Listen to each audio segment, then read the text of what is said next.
Following the Queen's recently night in hospital for precautionary measures and the announcement she won't attend the COP26 conference in Glasgow, there are mounting fears for her health among members of the British public. Prince Harry is known to be extremely fond of his grandmother but hasn't seen much of her since relocating to the US with his wife Meghan Markle last year. At 95 years old, the Queen is the longest-serving monarch in British history, and while her recent health scare is a stark reminder of her advancing age, the palace has been keen to reassure the public that she remains well and in good spirits. Taking to Twitter following news of the Queen's COP26 cancellation, fans urged the monarch to rest, and wished her a speedy recovery. Kimberly Ann said, "Such a beautiful family. I truly hope Harry flies back to see his grandmother, the Queen, and the family. She is slowing down. He will regret it. I love the commercial they did together. God bless you all."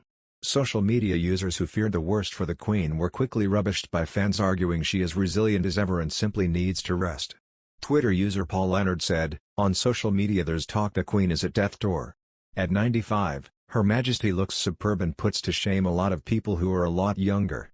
While Samantha Smith chimed in, "Why are people suggesting the Queen is on death's door?"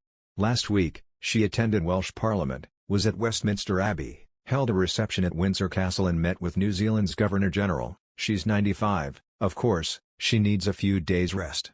Doesn't mean she's dying. Tension has been flaring in the royal since Prince Harry and Meghan Markle's departure from royal duties. During an interview with Oprah in March, the Sussexes lifted the lid on their time as senior royals and made a string of damning allegations against the firm. Following the death of her husband, Prince Philip in April, some have urged the Queen to slow down. One royal expert claimed if the Duke of Edinburgh had still been alive, he would have been the first to advise her to take it easy. Prince Harry has not been back to the UK since July when he returned to unveil a new statue of his mother Princess Diana at Kensington Palace. Following medical advice, the Queen has been left unable to walk her dogs.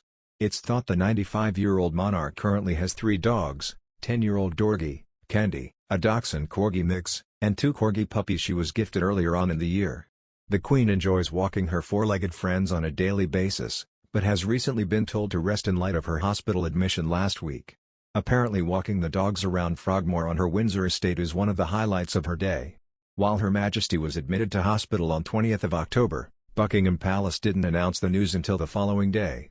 A spokesperson said, following medical advice to rest for a few days, the Queen attended hospital on Wednesday afternoon for some preliminary investigations, returning to Windsor Castle at lunchtime today, and remains in good spirits. The Queen was said to have reluctantly agreed to follow medical advice of her resting for a few days, and cancelled her recently scheduled trip to Northern Ireland. Queen Elizabeth had 3 puppies gifted to her earlier this year by her son Prince Andrew to lift her spirits following the late Duke of Edinburgh's heart surgery, but sadly one died several weeks ago. The puppy was said to only be around 5 months old and died due to a heart problem, leaving the Queen devastated. A source told that at the time of the puppy's passing, the Queen is absolutely devastated. The puppies were brought in to cheer her up during a very difficult period. Everyone concerned is upset as this comes so soon after she lost her husband. Another of the Queen's pets, a Dorgie named Vulcan, died before Christmas last year. It's believed she'd had him for over a decade. Hopefully the 95-year-old monarch will be back walking her dogs soon, however, as she officially resumed her royal duties 26th of October and hosted an engagement at Windsor Castle. The engagement wasn't in person, however, but was a virtual audience with Gun Kim, the ambassador from South Korea, and the ambassador from Switzerland, Marcus Leitner, who was accompanied by his wife Nicole. The Queen was present over a video link as she chatted to her guests. It's hoped the monarch will be able to lead the royal family at the COP26 climate summit in Glasgow next week.